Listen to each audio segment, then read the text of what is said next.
Hey everyone, Christian here, and again I need to adjust this camera. I'm so used to using a flat camera here. And I have done a vlog on a dwarf beetle nut, but the problem with that vlog was those were so large that I couldn't really get up close to the crown. So this is sort of, past 5 years or so, been one of the most popular collectors' palms out there. You see everyone asking for them, looking for them, sometimes as early as like a 3-gallon stage. Now this is in what appears to be a 25-gallon. And it's basically rooting out. Now that's natural for Arecas to do that, to show aerial roots that kind of hold it together like that. And I can point out the characteristics of a dwarf beetle nut when it's at this age. So first of all, you can see it has no petiole. It's all Arecas. From the base of the crown, the base of the petiole here, where the sheath starts in the crown shaft, the frond is nice and it's very congested here. And then it kind of opens up a little bit as we get further down the rachis. Comes to a nice broad terminal leaflet here. And this whole crown, I mean, I can basically hug this entire palm, including the crown. It's compact, it's easy to grow. You can grow it in a pot for the majority of its life, if not all its life.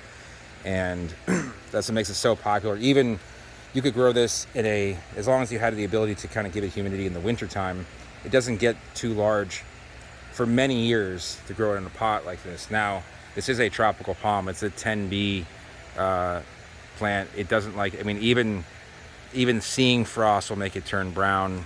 It's not as cold sensitive as a Sears Stachys, a lipstick. But with that said, the compact form seems to be at slightly cold hardier. I don't know if it's just because the crown is more protected, but the regular catechu, which grows quite fast, tends to be a little bit less cold hardy. But they have, you know, the essential kind of like lime green crown shaft going on, and the rings there. Everything's very, it's just shown presented in a very geometrically perfect manner. I don't know the best way to explain it, where it sort of starts off congested, fills out here. The bases kind of the rings are all almost identically apart by an inch or so.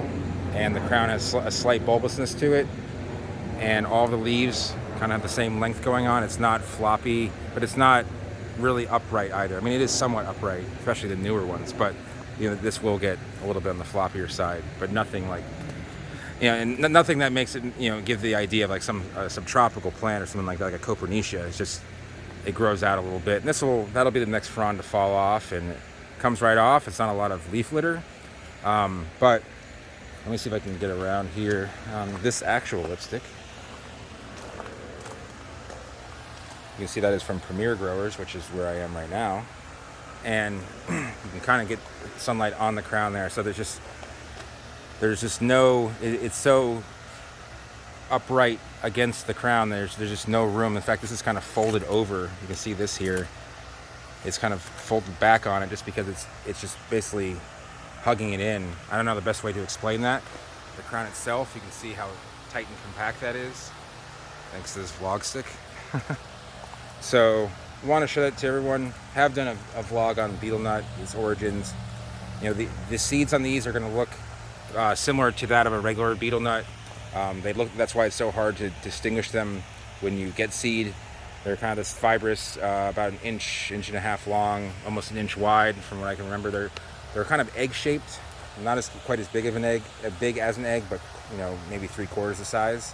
And they germinate pretty fast. They're not as fast as you would think, considering how tropical they are, but they need to get through somewhat of a shell there.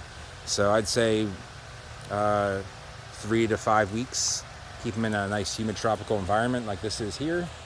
And when they're younger, you can kind of spot out the dwarf types by how close. And that's a true dwarf there. There's some semi-dwarfs which start right about here. And this will be open, but this having no petiole whatsoever, all rachis, meaning the frond starts right at the base, is a true dwarf beetle nut. So, or called super dwarf. Sometimes the half dwarfs are called semi-dwarfs, and there's the full-size ones. So anyways, I'm gonna leave that there. Hope you guys enjoyed this video. Did give it a thumbs up. If you're new to the channel, want to see more tropical plant vlogs, consider subscribing, hit that bell notification, see when I upload new videos. If you have any questions about the dwarf beetle nut, feel free to leave them down below, and I'll get back to everyone as soon as I can. And thanks for watching.